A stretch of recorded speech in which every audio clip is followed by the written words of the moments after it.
Estamos começando mais uma entrevista na nossa série de entrevistas Debatendo o Brasil. Nós estamos vivendo um momento muito difícil, provavelmente se não for o mais difícil da história do Brasil republicano, e onde que menos tem é o debate de ideias. O que tem é agressão para lá, agressão para cá, e não nos interessa a agressão. Nós queremos discutir ideias, propostas para analisar o Brasil de hoje e as perspectivas do nosso país. E hoje nós estamos recebendo com muito prazer o senador Álvaro Dias. É desnecessário apresentá-lo, mas o senador Álvaro Dias tem uma longa carreira política no Paraná. Ele foi vereador, deputado estadual, deputado federal, deputado constituinte, senador várias vezes, governador de estado. Bem, só fizemos um pequeno resumo. Agradeço muito, senador Álvaro Dias, o senhor ter comparecido para a gente bater um papo. Prazer, Vila. Eu estou aqui com satisfação, porque você realmente discute o Brasil sempre, no dia a dia. Obrigado, senador. Vamos começar então pelo contemporaníssimo governo Bolsonaro. Como é que o senador analisa o primeiro ano do governo Bolsonaro? Bem, aliás, eu vou colocar, em primeiro lugar, preliminarmente, nessa questão que é crucial para o futuro do país. Nós temos que derrubar essa polarização. Nós temos que arrebentar essa polarização. É preciso mostrar para a sociedade brasileira que entre a extrema esquerda e a extrema direita existe vida inteligente.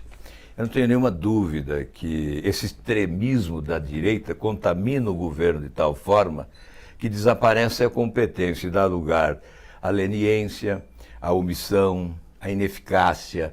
Não se governa. Não há a presença do presidente da República na articulação das reformas necessárias ao país. O Congresso fica batendo cabeça, Câmara e Senado, as reformas não acontecem, o governo não tem capacidade criativa e inspiradora de apresentar projetos de reforma. E nós estamos patinando, perdendo tempo. Você escreveu a década perdida do governo PT. Você poderia escrever hoje o ano perdido do bolsonarismo no Brasil. Infelizmente, esta é a constatação da realidade. E olha, eu quero confessar aqui, para esse pessoal que te acompanha, que eu procuro ser imparcial. Quer dizer, nós estamos tendo uma atuação de independência. Eu digo sempre, quando sou procurado pelo governo, não se preocupe conosco, o nosso partido, a nossa bancada, o voto é custo zero. Nós não temos o toma lá da cá, não aceitamos esse sistema, não queremos nomeação de ninguém, e o que for bom para o país, nós aprovamos. Então, eu tenho essa possibilidade de fazer, imagino que tenho autoridade de fazer essa crítica, do desperdício em um ano com muito pouco de avanço e muitos retrocessos. O senhor considera, senador Álvaro Dias, que o governo Bolsonaro, ou o Bolsonaro propriamente, coloca em risco a democracia no Brasil? Olha, eu não creio que coloque em risco, porque as instituições estão consolidadas e há uma nação emergente, milhões nas ruas a todo momento, reagindo contra atrasos. Eu imagino que o que está em risco, especialmente, é o combate à corrupção. Já tivemos aí retrocessos imperdoáveis. Eu disse há pouco, particularmente a você ali, que o Michel Temer, presidente da República, com 2 denúncias de corrupção da Procuradoria-Geral da República, tendo que se envolver permanentemente com advogados, com a Câmara dos Deputados para evitar impeachment, ele conferia às instituições que dão suporte à Operação Lava Jato maior independência e autonomia.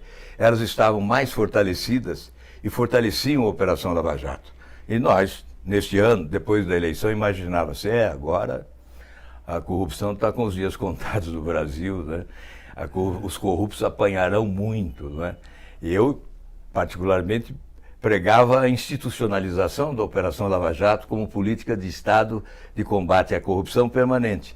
E nós temos aí os deploráveis retrocessos, Veja COAF, veja Receita Federal, veja Polícia Federal, invasão de competência. Sem dúvida, um conluio, uma conspiração contra o combate à corrupção, um acordão entre cúpulas de poderes, que são interdependentes, mas se estabelecer um conluio de autoproteção, de reciprocidade na própria defesa. Então, isto é, a meu ver, o retrocesso maior repercutindo internacionalmente. Agora, o Brasil será convocado a dar explicações sobre esses retrocessos na organização, na OCDE, Para 43 países, o Brasil terá que explicar, por exemplo, por que acabou com a prisão em segunda instância, Perfeito. E aí, colocar uma questão para o senhor.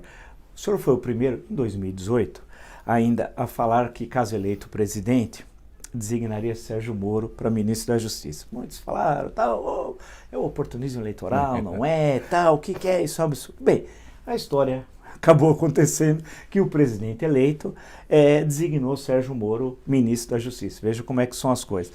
Como é que o senhor analisa a atuação de Sérgio Moro no interior do governo com esse perfil que o senhor acabou de desenhar? Bom, primeiramente em relação ao oportunismo político, né, eu quero dizer que os que me conhecem muito de perto dizem que o meu mal é a irresponsabilidade no que diz respeito aos meus interesses, né, eleitorais. E mais ainda, o sincericídio, né? Que não há nada que eu diga ou que eu faça que não seja carregado de sinceridade. Eu sugeri o nome do Moro já no primeiro momento na convenção que me lançou candidato, porque eu desejava a institucionalização da Operação Lava Jato como política de Estado, não de governo, política de Estado de combate à corrupção permanente. Eu acreditava que o ícone, que tinha um apoio popular imenso, que era o Sérgio Moro, seria a pessoa adequada para conduzir esse processo. Agora, é evidente que hoje o Moro ministro é diferente do Moro juiz, porque como juiz ele era senhor das suas ações. E como ministro, ele deve respeito ao chefe, que é o presidente da República. O problema do ministro Moro é o presidente da República. Ele foi desautorizado algumas vezes, não é? E, obviamente, ele foi obrigado a compactuar com determinados retrocessos no combate à corrupção, porque ele caminha no fio da navalha. Ou ele fica, e aí tem que contemporizar para ficar, ou se ele enfrenta e bate de frente, ele acaba sendo excluído do governo. Nós apoiamos o Moro, continuamos apoiando. Lamentamos que ele tenha tantas dificuldades. Isso ficou claro no pacote, né? Anticrime, antiviolência, anticorrupção. O presidente da República não se movimentou, não contribuiu, pelo contrário. Ele concordou com o pé no freio na Câmara dos Deputados. E agora essa desidratação do pacote. Obviamente nós tivemos que aprovar no Senado, mas isso significa o quê? Que o ministro Moro tem que ser um pouco diferente do juiz Moro, contemporizando, às vezes compactuando até com alguns retrocessos propostos pelo presidente da República, para poder continuar o seu projeto. É evidente, ele tem o objetivo de promover avanços na legislação criminal do país, e em medidas que possam significar avanços também no combate à corrupção, mas tem tido dificuldades, até certo ponto, não apenas dificuldade, ele tem sido até desautorizado em alguns momentos. Então vai ser mais fácil ele ser presidente da República, candidato pelo Podemos em 2022? Olha, essa é uma questão que nunca foi tratada, né? Às vezes alguns colegas seus do jornalismo, né? Eles publicam a matéria e não ouvem, não é? A fonte, né? Teria que ouvir, dizer, olha, mas isso é verdade? Estão dizendo que o Moro pode se filiar no Podemos para ser candidato a presidente da República. Na verdade, nunca houve o convite, porque seria deselegante da nossa parte. É claro que se ele desejasse, nós abriríamos as portas para que ele ingressasse. Mas não houve convite em nenhum momento, porque nós atrapalharíamos a vida dele ainda mais, não é? Na medida em que convidamos para vir para um partido independente, que tem, sim, a alternativa de propor candidatura à presidência da República, nós vamos colocá-lo em choque com o presidente da República. Então, no primeiro momento, eu procurei desfazer essa história, essa especulação, e realmente não existiu isso. O ministro Moro não toca nesse assunto conosco, em nenhum momento, não é? E nós não tocamos também nesse assunto com ele.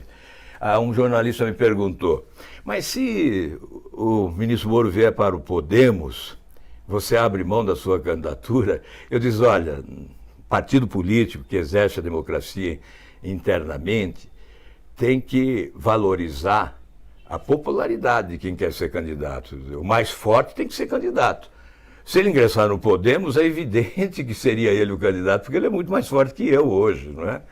Então, nós estamos ainda longe do processo eleitoral, mas se nós formos fazer a análise hoje, ele é muito mais forte do que eu. Hoje eu posso ser cogitado candidato porque ainda creio, aliás, eu defendo para a escolha de candidato primárias, né, nos partidos, sempre defendi isso aliás, foi uma das, né, foram muitas as razões que me levaram a deixar o PSDB, mas essa foi uma delas, né, essa imposição de cima para baixo. Então, na verdade, em relação ao Moro, nós queremos continuar apoiando para que os avanços ocorram em matéria de combate à corrupção no país. Mas ele seria um bom candidato a presidente? Eu creio que sim, não é? Eu imagino que sim. Não sei qual é a disposição dele, se ele tem essa aptidão também para o exercício da atividade política de forma permanente, incansável, desprendida, não é? Isso exige uma dose de sacrifício elevada. Eu acho que ele está fazendo a transição, né? Do juiz para o ministro, ele já fez a transição. Não sei se dará mais um passo adiante, isso só o futuro dirá. Senador, eu acompanhei a eleição do Senado esse ano, nos dias 1 e 2 de fevereiro.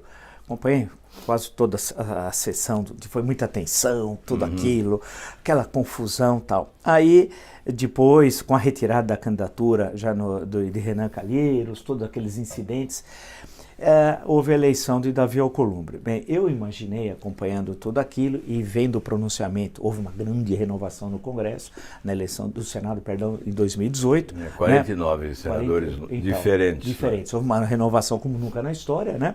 E tudo aquilo dava a entender, aquela eleição, que o Senado mudaria profundamente e com a derrota do grupo do Renan Calheiros. Eu não vou dar minha opinião, eu estou aqui para perguntar para o senhor como é que o senhor avalia o Senado e a gestão da Davi Alcolumbre ao longo de 2019, se o senhor ficou decepcionado com a presidência Alcolumbre. Não, já conhecia. Já conhecia. Na verdade, eu inclusive acabei colocando meu nome como candidato a presidente do Senado, mas por força da pressão nas redes sociais, que exigiam, e eu entendi que se eu me omitisse, eu sofreria um grande desgaste político, não é? Eu achei que eu tinha que dar resposta. Todas as enquetes que faziam nas redes entre os prováveis candidatos, eu levava larga margem, até porque tinha sido candidato a presidente, então tinha tido uma visibilidade maior, não é? E houve lá um esforço enorme para uma conjugação das forças em torno de apenas um nome, exatamente para o confronto com Renan Calheiros. O objetivo era mudar o Senado. Sim. Então, eu renunciei à minha candidatura, porque se a mantivesse, contribuiria para a vitória do Renan Calheiros. Com isso, obviamente, o apoio foi para o Davi Alcolumbre. Ele pacificou o Senado, isso eu tenho que reconhecer. Agora, nós gostaríamos de avanços, por isso surgiu o Muda Senado, Muda Brasil, que é um grupo de senadores, hoje com 23 de vários partidos, mas predominantemente do Podemos, né, o maior número, e é um grupo que quer contribuir para melhorar a pauta do Senado, né, especialmente no campo da ética, porque o Senado tem sido muito eficiente em relação às questões do interesse da administração federal. Então, o governo encaminha a proposta, prontamente o Senado delibera. E isso, o próprio Congresso tem agido assim. O mal do Congresso e também do Senado é exatamente nesse campo, no campo da ética, aliás, que é um campo minado pela inversão de valores, né, que ocorre na política brasileira. Mas essa agenda de combate à corrupção, que foi a prioridade da população e que fez com que quase todos os candidatos assumissem compromissos, essa agenda está dificultada, né? E o que eu tenho que colocar é o seguinte: a estratégia é evitar deliberação, porque se coloca em deliberação, a chance de aprovar essas matérias é grande, porque a pressão popular é tal que senadores e deputados temem a reação popular. Então, o sujeito não pode ir para o restaurante, não pode sair à rua, não pode ir ao aeroporto, né? Então, eu dou exemplo do foro privilegiado. Levamos 4 anos no Senado, é um projeto de minha autoria, de 2013, para colocar em votação. Foi difícil colocar em votação. A resistência é nesta hora. Mas a hora que coloca a votação, é aprovado, e foi aprovado por unanimidade no plenário do Senado. Ninguém teve coragem de votar contra. Na Câmara está lá desde junho de 2017, não é? Não sai, não vai para plenário, porque se for, será aprovado. Então a resistência é nessa hora. No Senado é assim, então foi muito difícil colocar em votação a prisão em segunda instância. Aliás, tem projeto desde 2017. Justamente sobre essa questão, senador, como avalia a questão da segunda instância, porque é um grande tema nacional, a posição do Senado sobre isso? Aliás, a repercussão internacional com esse retrocesso é enorme. É por isso que o Brasil será convocado agora pela OCDE a dar explicações a 43 países no próximo ano aí, no começo do ano próximo. Então, o que houve no Supremo? Houve um retrocesso com ministros que antes eram favoráveis à prisão em segunda instância, mudando as suas convicções, as interpretações se dão ao sabor das conveniências, das circunstâncias, de interesses localizados. Então, alguns ministros que eram favoráveis à prisão em segunda instância, repentinamente se tornaram contrários. Mas houve alguma sinalização, inclusive do presidente do Supremo, você se lembra bem, Vila, que ele disse: nós estamos aqui respeitando o legislador, ele é que coloca desta forma, então o Congresso tem que legislar. Uma sinalização para que o Congresso pudesse mudar a questão, legitimando na legislação a prisão em segunda instância. E outros ministros também, no seu voto, acabaram sinalizando. Então, cabe ao Congresso uma votação rápida. Imaginava-se que o Congresso ofereceria resposta rapidamente. Então, nós abrimos mão de proposta de emenda à Constituição. Eu tinha uma de 2017 e depois reapresentada em 2018. Tem o número 13, 2018. E o Oriovisto, outro senador do Paraná, agora, nesse ano, a emenda número 5 de 2019. Nós abrimos mão delas em favor de um projeto de lei que altera o Código de Processo Penal, que é tramitação mais rápida e ele tem amplitude. Esse projeto foi elaborado lá no Ministério, juntamente com o ministro Moro, ele que redigiu no computador, eu estava presente, a senadora Simone Tebet, o senador Anastasia e o senador Rodrigo Pacheco. Nós concordamos que seria o melhor caminho para aprovar a prisão em segunda instância, alterando 3 dispositivos do Código de Processo Penal. Pois bem, foi para o Senado e armaram, em determinada noite, um pseudo-acordo, Teve um articulador envolvendo... Teve os dois presidentes das casas, né? Eu acho que isso vem na esteira daquele acordão a que já me referi. Sim. Então, esses dois se entenderam, houve uma reunião de líderes, certamente, para buscar legitimidade, e aí passou-se a afirmar que, como havia uma PEC na Câmara dos Deputados, o projeto do Senado teria que ser engavetado.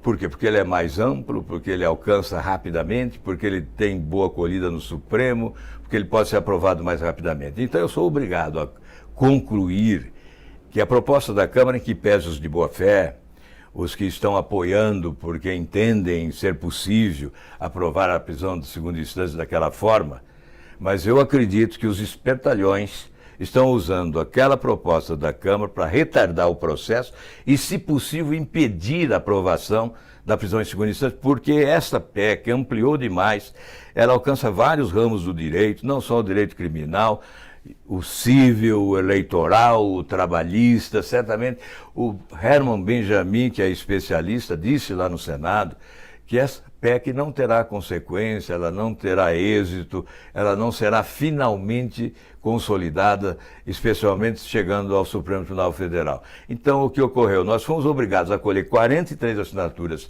de senadores e apresentar à presidente da Comissão de Constituição e Justiça: olha aqui, não tem acordo não, esse acordo é uma simulação, nós queremos votar. E aí ela foi obrigada, aí mais uma vez aquela questão que eu afirmei antes, né? A importância de colocar em votação. Colocamos em votação apenas um voto contrário na Comissão de Justiça, que aliás teve coragem de anunciar o seu voto, o Rogério Carvalho, do PT de Sergipe. E aí, essa matéria seria terminativa na Comissão de Constituição e Justiça. 5 dias de prazo vai para a Câmara dos Deputados, se ninguém apresentar requerimento de recurso para o plenário. Aí o que ocorre? O líder do governo. Portanto, o governo atravessa. Mais uma vez fica visível o acordão. O governo atravessa, o líder do governo busca assinaturas e protocola um requerimento pedindo o recurso ao plenário. Com isso, joga-se para o ano que vem. Em fevereiro nós voltaremos a debater este assunto, né? Então ali há um enfrentamento dos que sinceramente querem a prisão em segunda instância e daqueles que escamoteiam, né? Que mistificam, que encenam com duas faces. como Janus, né? Duas lembrei faces. de Deus, Janus. Duas faces, uma para a sociedade e outra para o público interno, na defesa dos seus próprios interesses. Falando em próprios interesses, em confronto, em sociedade, a questão da lava-toga, ficou a expressão popular conhecida como lava-toga. Até recentemente, investigações que ocorreram aí, envolvendo TJs, que são os Tribunais de Justiça dos Estados, para lembrar quem nos acompanha, o caso da Bahia, um caso horripilante e tal. Umas questões, senador. A lava-toga se restringe aos Tribunais Superiores de Brasília, ou a lava-toga significa uma espécie de pente fino dentro do que seja possível no Congresso Nacional sobre o Poder Judiciário brasileiro. Ela é constitucional? Uma terceira questão. Eu vejo que temos várias questões. Como é que o senhor avalia as pressões contra a lava-toga? Que quando parece que vai ser instalado, tem um problema. E assim sucessivamente. É exatamente aquele acordão a que me referia que impede a instalação. O presidente do Senado já disse taxativamente que não instala. Imagine, é um direito da minoria a instalação de CPI, e nós já conseguimos, junto ao Supremo Tribunal Federal, em várias oportunidades, instalar a CPI. Sim. No entanto, você imagina, neste caso, se o Supremo vai autorizar a instalação da CPI, né? Seria acreditar em Papai Noel, já que nós somos próximos do Natal. Então, na verdade, como o presidente do Senado não submete, não é? Não instala, e nós temos dificuldade de assegurar que teremos CPI, em que pese o fato de eu poder hoje aqui afirmar a você, e acho que é a primeira vez que se fala nisso, não é? Nós já temos o número para o ano que vem de assinaturas. O problema é depois a instalação. Hoje nós estamos com 26. Uma pergunta. Está faltando uma. Então, 27. Nós já temos. Então, com 27, assim, para o cidadão comum, para nós, para os que nos acompanham, é o número mínimo exigido regimentalmente. Não cabe à mesa diretora e ao presidente da casa simplesmente cumprir o que determina. Exatamente, cabe. Mas não cumpre, e aí o que resta é recorrer ao Supremo. Sim. Neste caso, acho que é uma missão inglória, né? Recorrer ao Supremo. Aí você perguntou se é constitucional. Nós já tivemos CPI do Judiciário, você lembra bem, né, do caso do Nicolau, né, juiz Nicolau, em razão do superfaturamento do Tribunal do Trabalho em São Paulo. Houve a cassação de um senador, Luiz Estevão, e a prisão do juiz Nicolau. Depois também a prisão do cassado, né? Aí ele perdeu o foro privilegiado e foi preso. Então, nós já tivemos uma CPI do Judiciário. E isso não abalou a nação, não abalou as instituições. E essa CPI tem fato determinado. Então, uma CPI se instala quando há fato determinado. Ela tem o fato determinado.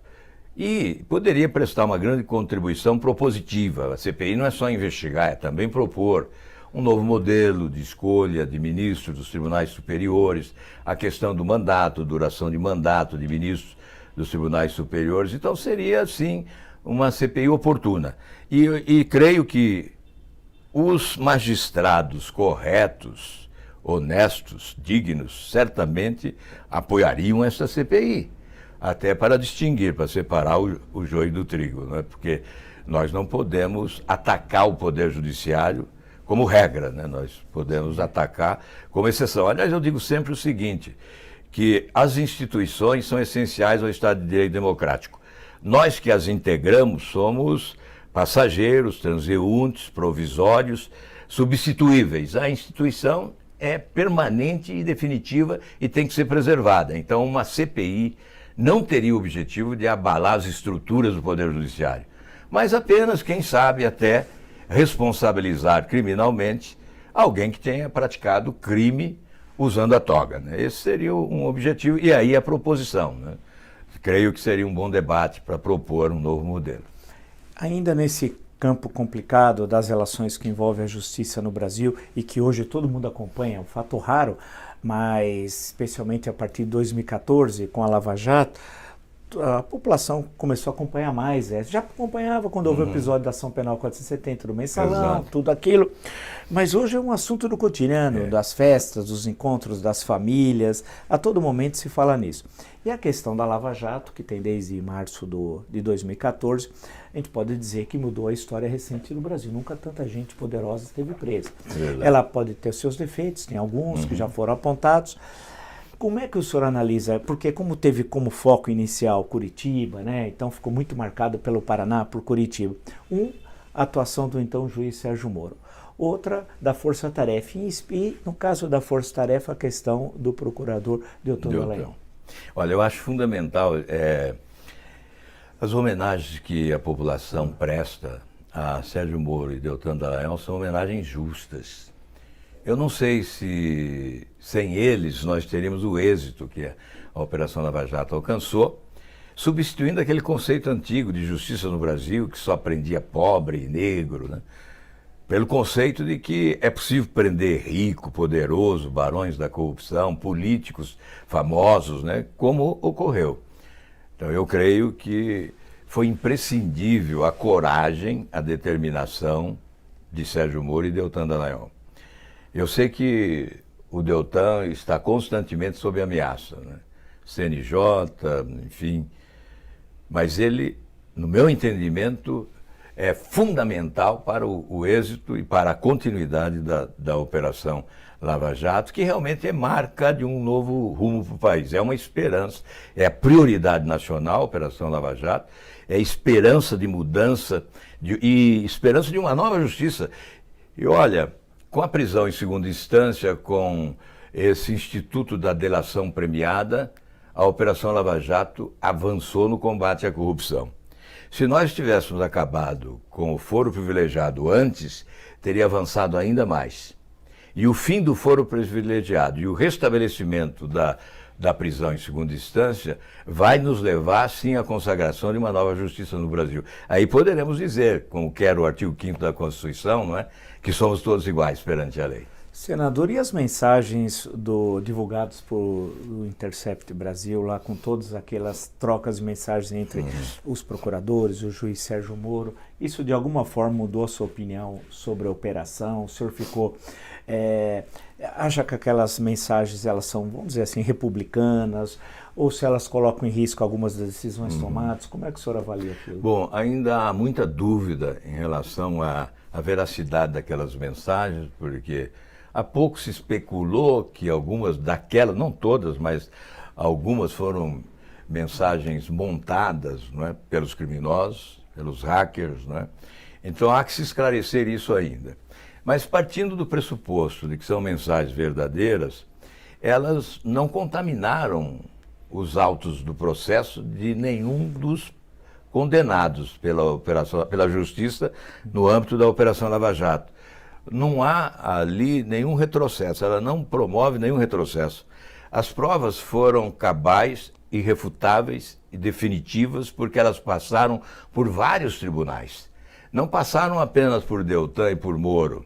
Elas chegaram ao Tribunal Regional 4 em Porto Alegre, foram ao STJ e chegaram até ao Supremo. Essas provas foram confirmadas.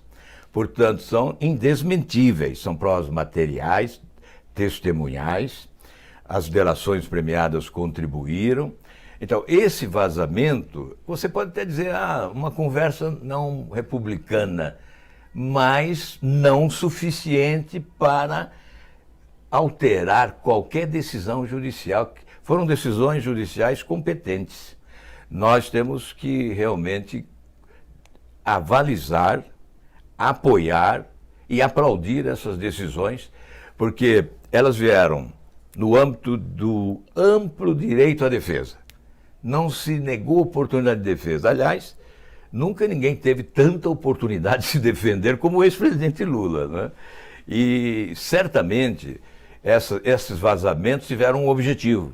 Isso não tem nenhuma dúvida. Esse vazamento criminoso o objetivo central era fornecer munição para os advogados de defesa dos que foram presos promoverem o retrocesso, uma reversão desses julgamentos.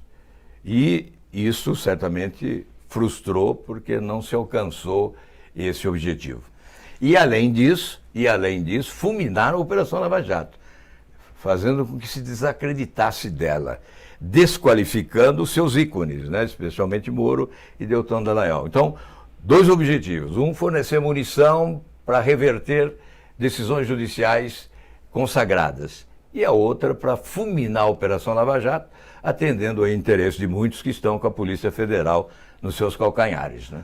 Senador, eu ando muito por São Paulo, converso com gente de diferentes cidades, classes sociais, formação escolar e tal. E as pessoas sempre diziam assim, não, tudo bem o que foi feito especialmente pela Lava Jato em relação ao PT, não, mas não só o PT, né, lembra-se, mas a questão das prisões, as condenações, aí passa por Lula, aí passa por Cunha, por tudo aquilo, o braço existente no Rio de Janeiro e tal. Mas as pessoas falam assim para mim e perguntam, mas e os outros? Né? E os outros? Aí eu vou transferir para o senhor essa resposta. E os outros? Eles falam assim para mim, eu pergunto, e o Aécio Neves? E aquelas gravações com a questão da JBS? Será que... E são pessoas que sempre foram, elas falam assim, eu nunca votei no PT, ou eu me decepcionei com o Lula, mas espera, e os outros? E os outros? E eu pergunto para o senhor, e os outros? A resposta é fácil, né? O manto protetor do foro privilegiado, né, que coloca um pedestal onde estão mais de 55 mil autoridades. Eu vou dar os números, isso são incontestáveis, né? Em 5 anos e meio da Operação Lava Jato, nós tivemos 285 ações julgadas em primeira instância, ou seja, daqueles que não possuem o foro privilegiado. 285 ações com quase 3 mil anos de cadeia. No Supremo, apenas uma autoridade foi julgada, um deputado do Paraná, com 13 anos de cadeia. Portanto, veja aí a diferença. Quem faz a diferença é o maldito foro privilegiado. Por isso que não querem acabar com ele. Aí a resposta seria, os outros também poderão ser presos, porque eles já perderam o foro privilegiado. Então, o Supremo Tribunal Federal tem uma arquitetura para não funcionar no campo criminal. E não funciona. Veja, quantos são os inquéritos em curso envolvendo parlamentares e outras autoridades que têm o foro privilegiado? Não chega ao julgamento. É por isso que o fim da prisão em segunda instância é uma lástima, porque o Brasil é o único país do mundo que tem o quádruplo grau de jurisdição. E quem depender do Supremo Tribunal Federal para ser preso, vai viver, mesmo que seja longevo, vai viver muitos anos de vida e não será julgado, não irá para a cadeia. Por essa razão, duas questões fundamentais para que esses outros possam ir para a cadeia é acabar com o foro privilegiado e restabelecer a prisão em segunda instância. Aí não sobra ninguém. Deixa eu colocar uma questão para o senhor, que também, tanto com eu, nós fizemos história, né? Uma questão histórica meia do tempo presente, a eleição de 2018. O senhor foi um dos atores da eleição de 2018. Eu acho que sim, pegarmos o início, janeiro de 2018, dificilmente as pessoas imaginariam o resultado em outubro.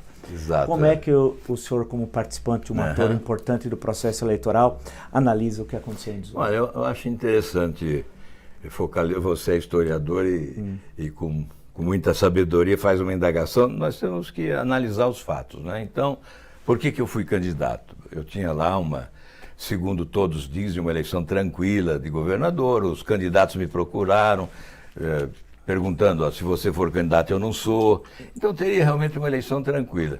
Mas eu achei que eu tinha uma responsabilidade maior e eu identificava um sentimento coletivo. Estava no inconsciente coletivo um sentimento irresistível de mudança do sistema.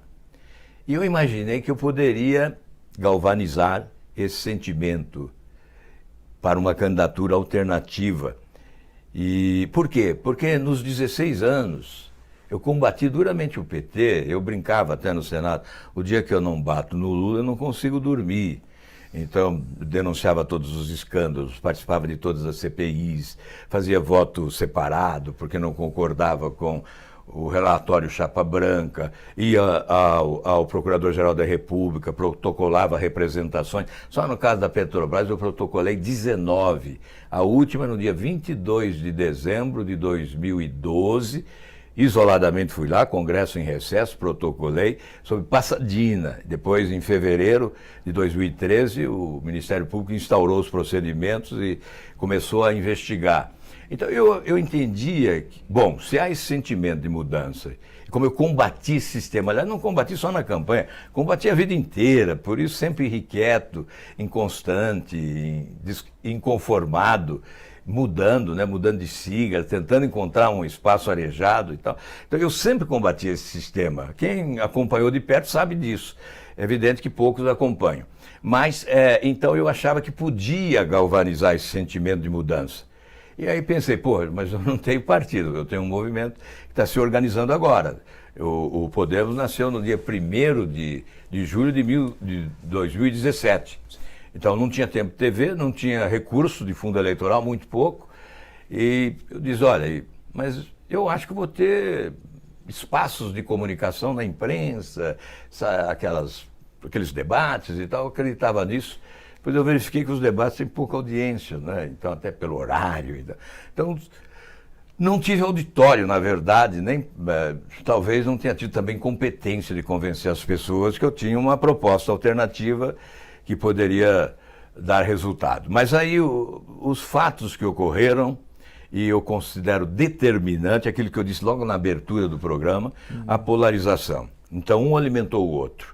Um extremo alimentando o outro, porque ambos tinham o mesmo interesse, ambos irem para o segundo turno. Bolsonaro achava que só ganharia do PT e PT achava que só ganharia do Bolsonaro. Depois veio aquele episódio triste, infeliz, lá de Juiz de Fora, que aí promoveu uma certa comoção e isso também influiu no primeiro turno, no resultado do primeiro turno. Houve um esvaziamento das candidaturas de centro. Quem tinha uma tendência mais à direita migrou para Bolsonaro. Quem tinha uma tendência mais à esquerda migrou para o PT, para o Haddad. Então todos nós ao centro perdemos a musculatura, né? Ao final eu até disse, olha, eu tenho que agradecer aos meus amigos, porque os meus eleitores foram todos embora, inclusive do Paraná. Eu só fiquei com os amigos, porque houve um processo incrível, né, de mudança repentina. Há poucos dias eu recebi no meu gabinete um médico do Rio Grande do Sul, acompanhado de um outro empresário, ele foi para dizer, olha, você não deve desistir, essa eleição não valeu. Você ia fazer uma grande votação no Rio Grande do Sul e, de repente, houve um vendaval que levou todos os seus eleitores embora. Então, houve um fenômeno nesta campanha eleitoral, que foi o medo do PT, principalmente, né? Aí pregaram o voto útil e houve interesse dos dois lados. E, olha, vamos dizer, a mídia colaborou também, não é? E ainda continua a colaborar. Há poucos dias eu vi uma manchete de jornal dizendo o seguinte, Lula e Bolsonaro irão ao Nordeste. Aí eu fiquei pensando, eu falei, por que Lula e Bolsonaro? O Lula poderia ser manchete se a notícia fosse Lula volta à prisão. Ele não pode ser candidato a nada. Ele está condenado 2 vezes, em segunda instância. Não pode ser candidato a nada. Eu não entendo por que alimentar essa polarização. É fundamental para o futuro do país acabarmos com essa polarização. É possível recolher fatos positivos da direita, fatos positivos da esquerda e construir um projeto de nação e caminhar adiante, não é? Em matéria, por exemplo, de desenvolvimento econômico, o nosso atraso é de mais de 20, 30 anos. Não há um projeto estratégico de desenvolvimento econômico nesse país, não é? E se nós continuarmos alimentando essa dicotomia, essa polarização, certamente nós vamos para os descaminhos do futuro. Bem, eu queria agradecer muito, muito mesmo o senador Álvaro Dias, né? E, senador, esse aqui é o meu último livro, A História em Discurso, 50 Discursos que Mudaram o Brasil e o Mundo. Eu queria dar ao senhor, tal, que é uma discussão desde a antiguidade até os tempos contemporâneos, né? Extratos de passagens de personagens fundamentais aí que influenciaram o nosso mundo, o nosso cotidiano, tanto no caso da história geral do Brasil, da América Latina. E vamos ver agora como é que vai ser 2020, né? Eu vou ler com muito interesse, como li A Década Perdida. Muito obrigado, senador. Aliás, foi muito obrigado. Importante para realmente me trazer conteúdo naquele período de debate sobre os governos do PT. Foi um prazer estar aqui com você, Vila. Muito obrigado, Parabéns senador. Aí pela postura intransigente em defesa das suas ideias. Bom, obrigado, senador. Agradecer a todos, então, até a próxima.